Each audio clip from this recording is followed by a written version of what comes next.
Hello everyone, আজকে আমি বানাচ্ছি মিক্সড ডাল ফ্রাই। এখানে আমি 7 রকমের ডাল নিয়েছি: মুগ, মসুর, ছোলার ডাল, গ্রিন মুগ, ছোলা, ঘুগনি, চানা। এখানে সব কিছু রেডি করে নেওয়ার পর কুকার গরম করে তাতে সরষের তেল দিয়ে থেতো করা গরম মশলা, শুকনো লঙ্কা আর পাঁচফোড়ন দিয়ে দিলাম।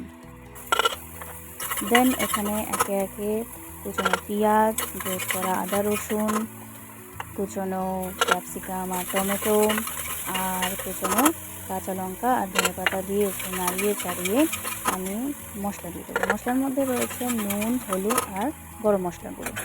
দেন ওভারনাইট সোকড ডাল আমি দিয়ে দিলাম, দিয়ে একটু নাড়িয়ে আর একটু গরম মশলা দিলাম আর একটু জিরে গুঁড়োও দিয়েছি।